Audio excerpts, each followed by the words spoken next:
Benediction की सच्चाई। कहें बेनिडिक्शन की सच्चाई।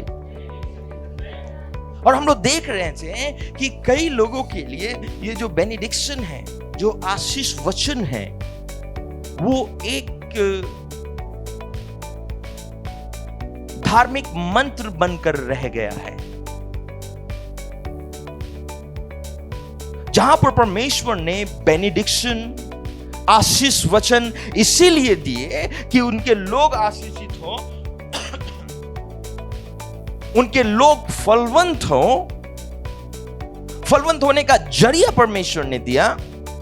वहीं पर मसीह लोगों ने, परमेश्वर के लोगों ने बेनिडिक्शन को या आशीष वचन को एक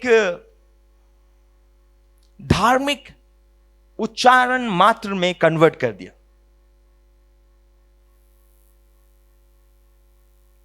अब आप किसी भी चीजों को नाम मात्र के लिए कन्वर्ट करेंगे, बदलेंगे, तो वो चीजें अपना प्रभाव खो देती हैं। जैसे कि इज्जत। अगर आप अपने मां बाप का इज्जत केवल दिखाने के लिए करते और दिल में नहीं है, तो आपके संबंध में खटास पैदा हो जाएगी। आपके संबंध में खटास पैदा होगी। तो संबंध का जो प्रभाव था दिखावेपन के कारण या एक सामाजिक दिखावा करने के कारण, उस संबंध का प्रभाव जो है खत्म हो चुका। ठीक वैसे ही कोई भी आत्मिक सिद्धांत हो, अगर आप उसका प्रयोग केवल दिखाने के लिए कर रहे हैं, क्योंकि वो आपके अब आदत में बन चुकी है इसीलिए कर रहे हैं, तो जो भी आप सिद्धांत का पालन करते हैं वो प्रभाव रहित होगा। उदाहरण के रूप में, जब आप भेंट देने जाते हैं तो इसीलिए जाते हैं क्योंकि सब दे रहे हैं।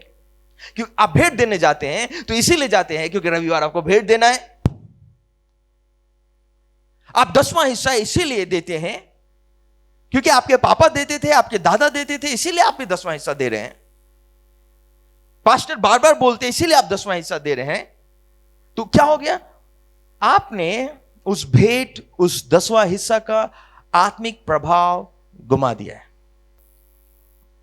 ठीक वैसे ही जब आप बेनिडिक्शन को भी धार्मिक शब्द उच्चारण में सीमित कर देते हैं, तो बेनिडिक्शन अर्थात आशीष के वचन का उच्चारण, आशीष वचन का उच्चारण प्रभाव रहित हो जाता है। हम लोगों ने पिछले सप्ताह कुछ एक पॉइंट देखे थे, जैसे कि आशीष का महत्व क्या है, आशीषित होने का मतलब क्या है। फिर हमने देखा था आशीष कौन दे सकता है। फिर हम लोगों ने देखा था कि जो आशीषित पहले से नहीं है, आप उसको आशीषित नहीं कर सकते। राइट ना, आज मैं आपके लिए वापस वो वचन पढ़ना चाहता हूं। दूसरा कुरिन्थी अध्याय 13 पद 14। दूसरा कुरिन्थी अध्याय 13 पद 14। और यहां पर इस प्रकार लिखा है, प्रभु यीशु मसीह का अनुग्रह और परमेश्वर का प्रेम और पवित्र आत्मा की सहभागिता तुम सबके साथ होती रहे।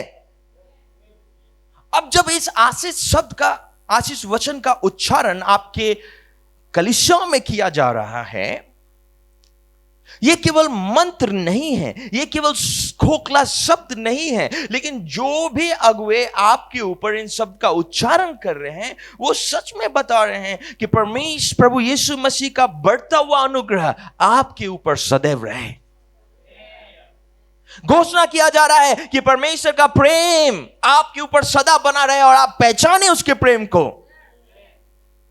और पवित्र आत्मा की सहभागिता, जिस सहभागिता के कारण बंधन टूट जाते हैं, जिस सहभागिता के कारण आप सामर्थशाली हो जाते हैं। क्यों? क्योंकि परमेश्वर का वचन कहता है जब पवित्र आत्मा तुम पर आएगा तब तुम सामर्थ पाओगे और यरूशलेम, यहूदा और सामरिया में मेरे नाम के गवाह ठहरोगे।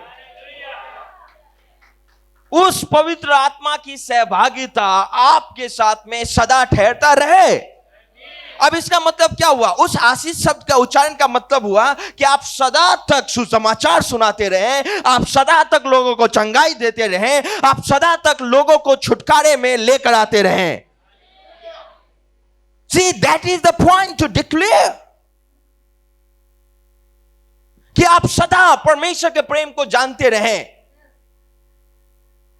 जब पास पासवान आपको, आपके लिए कहता है कि परमेश्वर का प्रेम, प्रभु यीशु मसीह का अनुग्रह, पवित्र आत्मा की सहभागिता आपके ऊपर रहे, तो वो कह रहा है कि आप परमेश्वर के प्रेम को जानेंगे, जिसके कारण आपको फिर किसी दूसरे के प्रेम में निर्भर रहना नहीं पड़ेगा।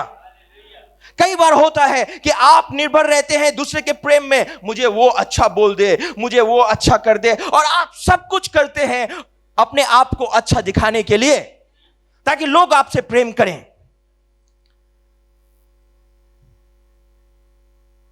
लेकिन ये घोषणा, ये आशीष वचन आपको आपके हर एक संडे आपके ऊपर बोली जाती है, ताकि आप फिर किसी दूसरे के प्रेम के ऊपर निर्भर न रहें, परंतु अपने प्रभु के प्रेम के ऊपर निर्भर रहें।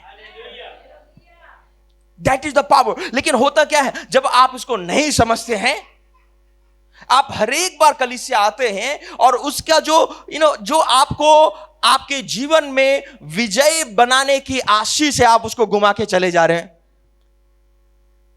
लास्ट में बोली जाती है, लेकिन सबसे सामर्थ्यशाली प्रार्थना है। क्यों? क्योंकि आपको वो पहचान देगी कि आप मसीह में कौन है। क्यों? आप उसके अनुग्रह को पहचानने लगेंगे, आप परमेश्वर को प्रेम को जानने लगेंगे, आप पवित्र आत्मा के सहभागिता, उसके सामर्थ, उसके शक्ति, उसके सच्चाई, उसके प्रकाशन का भागीदार ठहरेंगे।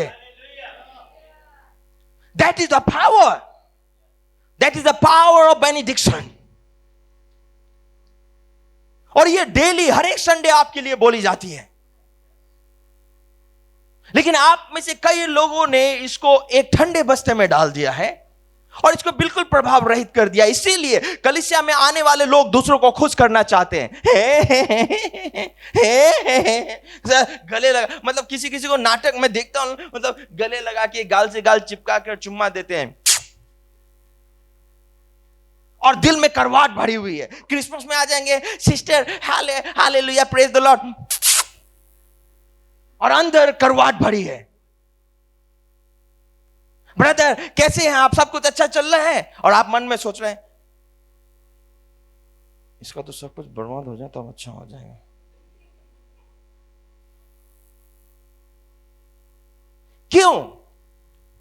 क्यों मसीह लोग इस संकट से होकर जा रहे हैं? ये जो दूसरा कुरिन्थियों 13-14 में जो बेनिडिक्शन है, जो आशीष शब्द के उच्चारण है, सामर्थ्यशाली है। अगर इतना भी अगर आप समझ लेंगे, अगर आपको डेली बोला जा रहा है, इसका मतलब क्या है? आप डेली आशीषित है, उस सप्ताह के लिए आशीषित है। जरा सोचो, आप उस सप्ताह में परमेश्वर के अनुग्रह को पहचानेंगे, उसके प्रेम को जानेंगे, और क्या चाहिए आपको? और क्या चाहिए? ये बेनिडिक्शन की सच्चाई मैं क्यों बता रहा हूं? ये तीन चीज, मसीह का अनुग्रह, परमेश्वर का प्रेम और पवित्र आत्मा की सहभागिता, ये तीन चीज आप समझ लिए, आप विजयी हैं अपने जीवन में। क्यों? क्योंकि प्रभु यीशु मसीह ने खुद ने कहा, यदि तुम मुझसे प्रेम करते हो तो मेरी आज्ञाओं को मानोगे। जरा सोचो, आपका पासवान आपके लिए हर एक दिन आशीष की घोषणा करता है कि आप प्रभु यीशु मसीह के प्रेम को जान ले। क्या होगा प्रभु यीशु मसीह के प्रेम को जानने से? आप उसकी आज्ञाओं में चलेंगे। क्यों? क्योंकि जब आप प्रभु यीशु मसीह से प्रेम करेंगे तो आप उनकी आज्ञाओं में चलेंगे। क्या होगा उसके अनुग्रह को जानने से? कि आप अपने अंदर फिर दोषीपन के भावनाओं को लेकर नहीं चलेंगे। अनुग्रह एक ऐसी सामर्थ है जो मृत्यु को उसके ही कब्र में डाल दे। समझ रहे हैं? मैं वापस बोल रहा हूं, अनुग्रह एक ऐसी सामर्थ है जो मृत्यु को उसके ही कब्र में डाल दे। आप समझ रहे हैं क्या बोल रहा हूं? अनुग्रह एक ऐसी सामर्थ है जो मृत्यु को उसके ही कब्र में डाल दे।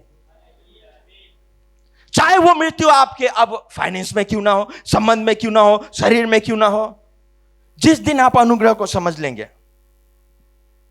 आप आजाद हैं। आप आजाद है बिल्कुल। और पवित्र आत्मा की सहभागिता तो मुझे समझाने की जरूरत है नहीं आपको। क्यों? क्योंकि पवित्र आत्मा की सहभागिता से बड़ी चीज और कुछ नहीं है संसार में। पवित्र आत्मा से सहभागिता का मतलब है परमेश्वर से सहभागिता। पवित्र आत्मा की सहभागिता का मतलब है परमेश्वर जिसने स्वर्ग और पृथ्वी का निर्माण किया उसके साथ में संगति। That is the power. So इस सच्चाई को समझना बहुत ही महत्वपूर्ण है। Understanding of this truth is essential. And if you don't understand, I am telling you, अगर परमेश्वर के लोग इसको नहीं समझते हैं तो वे एक दूसरे को आशीष देने के बजाय एक दूसरे को श्राप देंगे। यही हो रहा है। मसीह क्यों नहीं बढ़ पा रहे हैं? क्योंकि हम लोग सब जो परमेश्वर के लोग एक दूसरे को श्राप दे रहे हैं। श्राप श्राप श्राप श्राप श्राप श्राप श्राप। मैं उससे अच्छा हूं, उससे ज्यादा अभिषेक है, मैं ज्यादा चमत्कार करता हूं, जो कि बिल्कुल सही नहीं है। याद रखिए, जब हम आशीष देते हैं हम विश्वास से आशीष देते हैं, और जब हम विश्वास से आशीष देते हैं तो ये बेहद जरूरी है कि हमारा आशीष देना परमेश्वर के वचन पर आधारित हो। मैं क्या बोल रहा हूं, ध्यान से सुने। हम जब आशीष देते हैं हम विश्वास से आशीष देते हैं, और जब हम विश्वास से आशीष देते हैं तो यह बेहद जरूरी है कि हमारा आशीष देना परमेश्वर के वचन के प्रकाशन के द्वारा हो। क्योंकि बिना परमेश्वर के वचन के प्रकाशन के आपके पास में विश्वास नहीं आएगा, और बिना विश्वास के आप आशीष किसी को दे नहीं सकते। I'll tell you, कहां पे लिखा है, मेरे साथ में पढ़ें। इब्रानियों की पत्री 11:20। विश्वास ही से इसहाक ने याकूब और एसाव को आने वाले बातों के विषय में आशीष दी। आप क्या यहां पर जीवित बैठे हैं? मैं क्या कह रहा हूं? विश्वास ही से इसहाक ने याकूब और एसाव को आने वाली बातों के विषय में आशीष दी। सो याकूब ने जो एक महान आशीष प्राप्त किया, जिसके कारण आज भी हम देखते हैं कि वो विश्व में एक महान देश बनकर रह गया। कौन है याकूब? याकूब कौन है? इजराइल। अगर इसहाक ने उसको विश्वास से आशीष नहीं दी होती तो वो देश आज इजराइल नहीं होता। आज वो इजराइल है तो केवल इसहाक के आशीष के कारण। मैं वो आशीष नहीं पढ़ूंगा, आप घर में जाके पढ़ लेना, अध्याय 11। लेकिन आप इस बात को समझें कि विश्वास की आशीष ही आपको महान बनाती है। अगर इसहाक ने विश्वास के द्वारा याकूब और एसाव को आशीष दी और वे महान बन गए, तो आपको किसने कह दिया कि आप कलीसिया में आकर गरीब, टूटे, मवाली, बेरोजगार और लफंगे रह सकते हैं?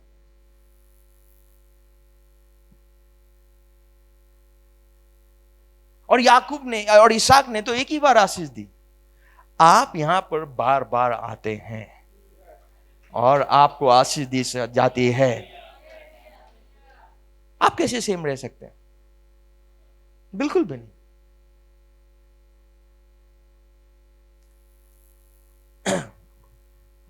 आप समझे क्यों विश्वास के द्वारा आशीष देना जरूरी है? क्योंकि विश्वास से आप परमेश्वर के हृदय को झांकते हैं। इसहाक को पता था कि उसके पिता से परमेश्वर ने क्या वादा किया था। उसको पता था कि उसका जो वंश है वो तारा गणों के समान फैलने वाला है। अब्राहम ने यह बात इसहाक को बताई। इसहाक गवाह था उस घटना का, जब उसका बाप उसको चाकू से मारने वाला था और परमेश्वर ने आकर रोका। गवाह था इसहाक उस बात का, और इसीलिए इसहाक के पास में वो प्रकाशन था कि आने वाले समय में क्या होगा, परमेश्वर ने क्या वादा किया है। और उसी वादों को देखते हुए इसहाक ने अपने दोनों बेटों को आशीष दी। Now I am telling you, जब मैं बाइबल पढ़ता हूं एज अ लीडर और मेरे पास में परमेश्वर का वचन का प्रकाशन है कि मेरे विश्वासियों के लिए परमेश्वर की क्या योजना है, तो मैं उसी प्रकाशन के द्वारा आपको आशीष देता हूं। तो कैसे हो सकता है कि एक जन परमेश्वर का प्रकाशन पाकर आशीषित हुआ और वो देश इजराइल बन गया, और आप यहां पर आए और आप घटी, कमी, भूखमरी और बीमारी में जीवन बिताएं? कैसे हो सकता है? That's a wonderful thing, when I read, जब मैं परमेश्वर के वचन को पढ़ता हूं, revelation upon revelation, revelation upon revelation, that's called Dominion Life Ministry. Okay. So जब इसहाक ने अपने दोनों बच्चों को आशीष दी, तो उसने केवल ये नहीं कहा बेटा जा अच्छे से रहना, बहुत मस्त रहना, नहीं, ये कोई खोखला शब्द नहीं था। उसने विश्वास से आशीष दी, उसको परमेश्वर के वचन का प्रकाशन था, और उसी प्रकाशन के द्वारा उसने याकूब के ऊपर हाथ रखे और उसको धनवान होने की आशीष दी, क्योंकि उसको पता था परमेश्वर का वचन कहता है कि जहां तू पांव रखेगा मैं वो भूमि तुझे और तेरे वंश को दे दूंगा। तो इसहाक को वो प्रकाशन था, इसीलिए जिसको परमेश्वर ने आशीष नहीं दिया, आप उसको आशीषित नहीं कर सकते हैं।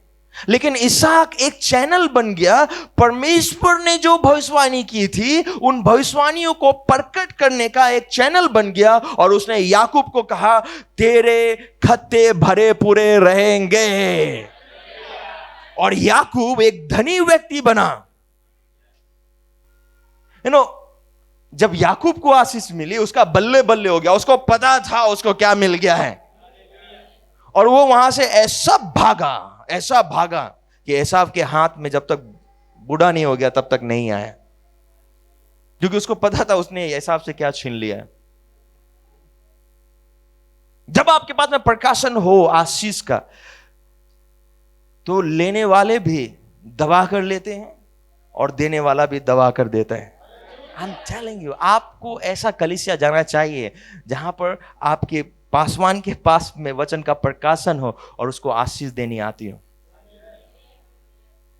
Maybe you don't understand, maybe you don't see the blessing right now on your life, but in coming days you will surely see those blessings manifesting in your life.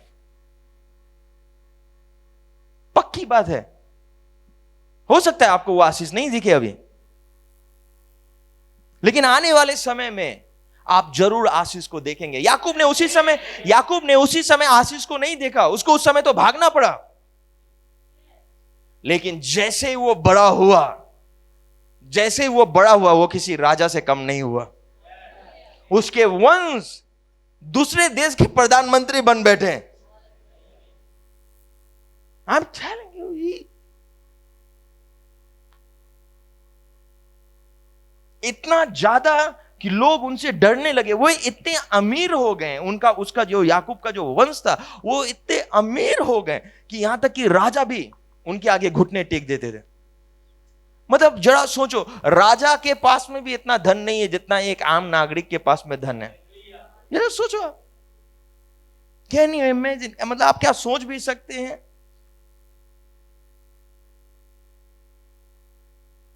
राजा, जिस देश का राजा है वो, उस राजा के पास में भी इतना धन नहीं है जितना उसके नागरिक के पास में, और वो इतना ज्यादा हो जाता है कि राजा कहता है भाई तुम थोड़ा सा मेरे से दूर चले जाओ, ये थोड़ा सा सूटेबल नहीं है हम लोग को साथ में रहना।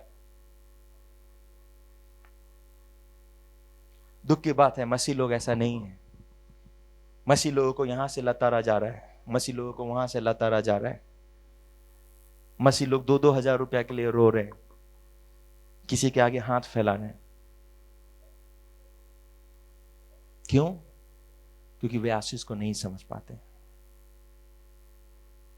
भले ही आपको उपवास रखकर, उपवास इसीलिए रखें कि आप दूसरे खाना होना से टाइम काटकर परमेश्वर के वचन में बिताएं। अगर आपको उपवास करना है, भले ही उपवास करके प्रकाशन मांगो कि आशीष का मतलब क्या होता है। I was in south Africa, मैं साउथ अफ्रीका में था, और मैंने अपने आत्मिक पिता को देखा, और जैसे ही देखा मुझे पता था कि उस शहर का वो सबसे महान व्यक्तियों में से एक है। मैंने उनको पकड़ लिया, मैंने बोला आज आपको आशीष देनी पड़ेगी। उन्होंने कहा आपके आत्मिक पिता उनसे ले लो। मैंने नहीं, वो तो हैं लेकिन आप मेरे ऊपर आशीष दो। तो बोला नहीं ऐसा कोई बात नहीं, और वो बुजुर्ग थे। एक तो आशीष की बात अलग है, एक वो बुजुर्ग है, और मैं पूरी तरीके से बुजुर्गों के आशीष पर विश्वास करता हूं, जो लोग परमेश्वर के वचन को जानते हैं, ऐसे बुजुर्ग। और वो बुजुर्ग थे, और वहां पे बहुत सारे जो ऊंचे पद वाले लोग थे उस मीटिंग में बैठे हुए थे। मैं खड़ा हुआ, मैं बोला आप आशीष देना ही पड़ेगा, नहीं तो मैं नहीं बैठूंगा नीचे, मतलब अपने कुर्सी पे नहीं बैठूंगा, आप आशीष देना ही पड़ेगा। तब उन्होंने बोला अच्छा कोई बात नहीं, चलो मैं आशीष दे ही देता हूं आपको। And I totally believe on those blessing. मैं ऐसे नहीं हूं, मैं उन आशीषों पे विश्वास करता हूं, और मुझे विश्वास है कि वे तमाम आशीष मेरे जीवन में एक महान कार्य करेंगे। मेरे आत्मिक पिता ने एक बार मेरे ऊपर हाथ रखी और कहा मैं तुम्हें आशीष देता हूं कि अब से तुम कभी भूखे नहीं रहोगे। और वो हमारा आखिरी दिन था भूखा रहने का, उसके बाद हम कभी भूखे नहीं रहे।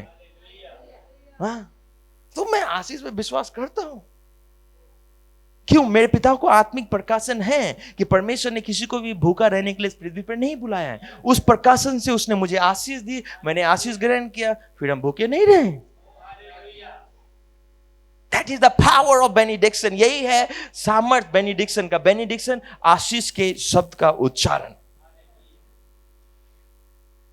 काश हम समझ पाते तो हम कभी भी चर्च आने से नहीं चूकते। ओके, यहेजकेल 44:30 यहां पे ऐसा लिखा है, ध्यान से सुने, ध्यान से, इसको ध्यान से सुने। और सब प्रकार की सबसे पहली उपज, मतलब पहला फल, सब प्रकार की उठाई हुई वस्तु जो तुम उठाकर चढ़ाओ, याजकों को मिला करे, और नए अन्न का पहला गूंदा हुआ आटा भी याजक को दिया करना। ना इधर सुनो, देखो क्या कह रहा है। जब आप अपने खेत से अनाज काटते हैं, अन्न लेकर आओ पिसाकर, और उसको पराती में रखो गूंदने के लिए, तो वो आटा भी निकालकर क्या करना है? परमेश्वर के भवन में ले जाना है। Look at the dedication. मैं वापस पढ़ रहा हूं, यहेजकेल 44:30। और सब प्रकार की सबसे पहली उपज और सब प्रकार की उठाई हुई वस्तु जो तुम उठाकर चढ़ाओ, याजकों को मिला करे, और नए अन्न का पहला गूंदा हुआ आटा भी याजक को दिया करना, जिससे तुम लोगों के घर में आशीष हो। राइट? तो पहला फल, उठाई गई भेंट, अनाज, आपका टाइथ कहां पर आना चाहिए? परमेश्वर के भवन में आना चाहिए ना। इंग्लिश में क्या लिखा हुआ है? I will tell you. यहां पे लिखा हुआ है जिससे तुम लोगों के घर में आशीष हो, लेकिन इंग्लिश में क्या लिखा हुआ है? Now listen this. And the first of all, first fruit of all thing. First fruit सब चीजों का, आपके तनख्वाह का, आपके आपके बच्चों का, जो सब चीज का पहला फल। And every oblation of all, of every sort of your oblation shall be the priest. Ye shall also give unto the priest the first of your dough, that he may cause, listen this carefully, he may cause the blessing to rest in thine house. कह रहा है कि ये सब वस्तुओं को आप पुजारी के पास में लेके आना। इंग्लिश में लिखा हुआ है ताकि पुजारी, now understand this, इंग्लिश में लिखा हुआ है, इसी को अगर आप इंग्लिश में पढ़ेंगे तो लिखा हुआ है ताकि पुजारी आपके घर में आशीष लाने का कारण बन जाए। अभी हिंदी में लिखा हुआ है जिससे तुम लोगों के घर में आशीष हो, लेकिन इंग्लिश को पढ़ेंगे तो लिखा हुआ है कि जिससे पुजारी तुम लोगों के घर में आशीष लाने का कारण बन जाए।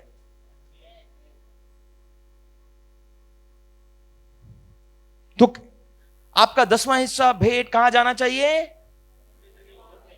आपका पहला फल कहां जाना चाहिए?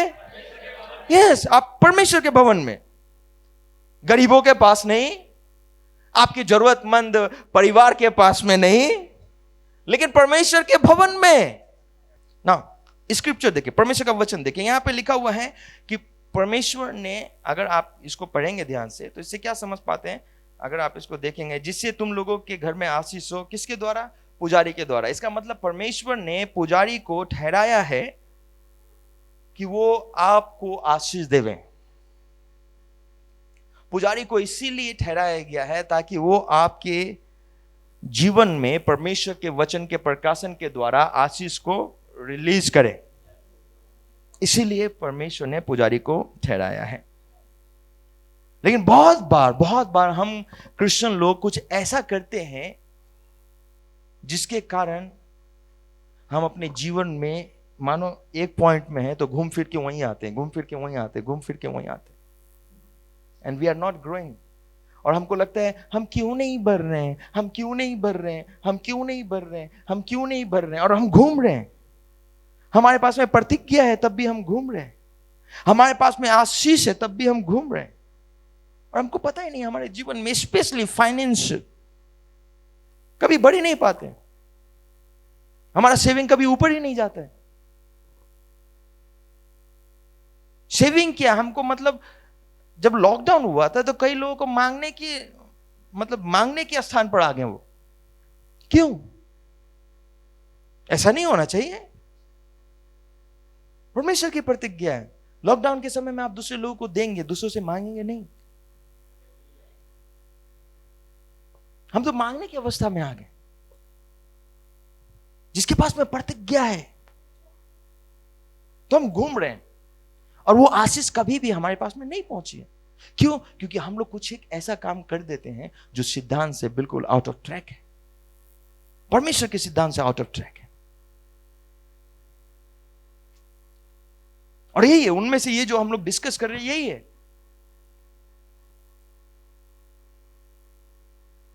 जहां पर हमको कहा गया है कि अपने भेंट को मंदिर में लेकर आने के लिए, परमेश्वर के भवन में लेकर आने के लिए, वहीं हम ज्यादा उस्ताद बन रहे हैं, हम बाहर काम कर रहे हैं। अगर आप नहीं टूटेंगे तो कौन टूटेंगे? अगर यही बात एक अविश्वासी को बोला जाए, उनके देवी देवता को बोले तो उनका हिम्मत नहीं है कि वो काम करे। लेकिन हम मसीह लोग ज्यादा पुराना नियम, नया नियम, you must understand, principle are same. आज भी पापियों को मृत्यु दंड मिलती है। Principle has never change. आज भी उनके ऊपर जजमेंट है। लेकिन एक ही बात हुआ नया नियम के द्वारा, वो है कि यीशु मसीह आ गया बीच में, इसलिए यह अनुग्रह का समय कहलाता है। बस यही बात है। लेकिन क्या आप ये बोल सकते हैं कि पापियों को दंड नहीं मिलेगी? नहीं बोल सकते हैं आप, मिलेगी। लेकिन क्यों नहीं मिल रही है? क्योंकि यीशु मसीह है बीच में, यीशु मसीह मौका दे रहा है। तो हम तो कम से कम मूर्ख ना बने। यीशु मसीह मौका दे रहा है, वो देगा, लेकिन हम फिर ग्रो नहीं कर पाएंगे, चाहे फाइनेंशियली हो, चाहे हेल्थ वाइज हो, हम बढ़ नहीं पाएंगे। तो सिद्धांत चाहे पुराने नियम का हो चाहे नए नियम का, वो एक है, उसमें बदलाव नहीं है। बट यस, क्या बदलाव हो गया कि यीशु मसीह बीच में आके खड़ा हो गया है,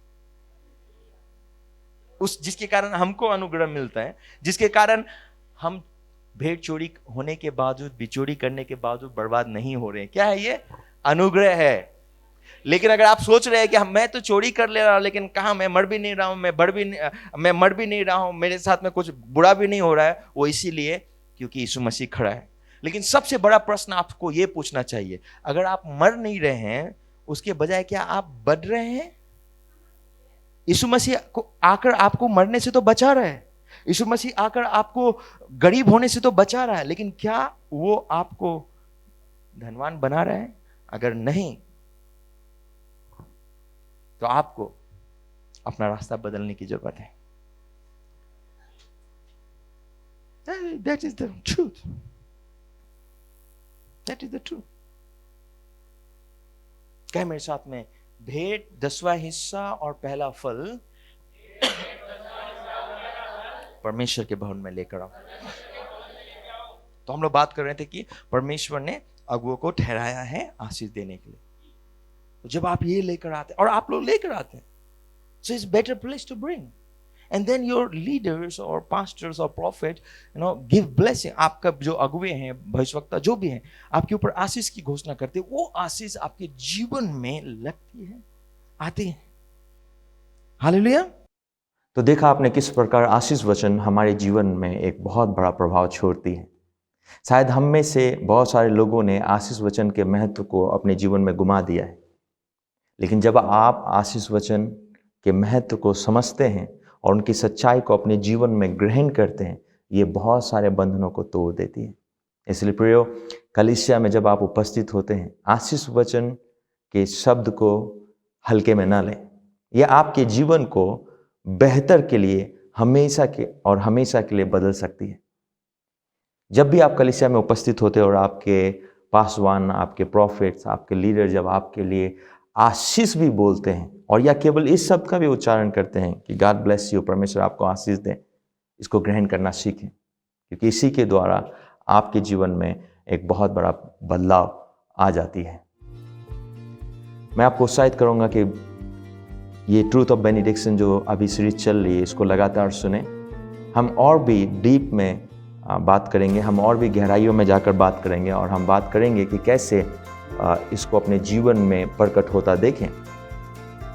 लेकिन मैं आपको उत्साहित करूंगा कि इस सीरीज को लगातार सुने और इसको अपने जीवन में उतारें और देखिए कि कैसे इन सच्चाइयों के द्वारा आपके जीवन में प्रभाव पड़ता है। आपके लिए प्रार्थना करने से पहले मैं आपको उत्साहित करूंगा कि आप हमारे वेबसाइट में जाएं www.dominionlifeministry.com और वहाँ पर जाकर आर्टिकल पढ़ें, आर्टिकल जो आपके जीवन को हमेशा के लिए बदल देगी। उस आर्टिकल का नाम है dominion word for today. Dominion word for today आपके जीवन में बदलाव लाने का एक बहुत बड़ा कारण हो सकती है। जब भी आप डिवोशन में बैठें, डोमिनियन वर्ड फॉर टुडे पढ़ना ना भूलें। ये निश्चय ही आपके आत्मिक जीवन को एक अलग स्तर पर ले जाएगी। तो आए, मैं आपके लिए प्रार्थना करूंगा और उसके बाद में आप अपने जीवन में फर्क और अंतर देख पाएंगे। Let me pray for you. पिताजी, मैं आपके लोगों के लिए प्रार्थना करता हूँ इस समय, जैसे वे आपके संदेश को सुन रहे हैं, होने दे प्रभु आपका संदेश उनके जीवन में प्रभाव डाले। और मेरी प्रार्थना है यीशु के नाम में कि आपके लोगों की जरूरतें पूरी हो जाएं। जितने लोग मुझे अभी देख रहे हैं, यीशु के नाम में उनके हड्डियों में मैं चंगाई को बोलता हूँ, उनकी जरूरत पूरी होने के लिए मैं घोषणा करता हूँ। यहाँ तक कि अगर शरीर में किसी भी प्रकार की परेशानी है, उनके शरीर में मैं प्रभु यीशु के नाम से चंगाई की घोषणा करता हूँ। धन्यवाद प्रभु आपके प्रेम के लिए, यीशु के नाम में, आमीन आमीन। तो मैं हूँ रेवरेंड रिकी थापा और आप देख रहे थे डोमिनियन लाइफ मिनिस्ट्री, जहाँ पर प्रभु यीशु मसीह हमेशा जीवित है। अगले सप्ताह हम इसी समय में फिर वापस मिलेंगे। God bless you.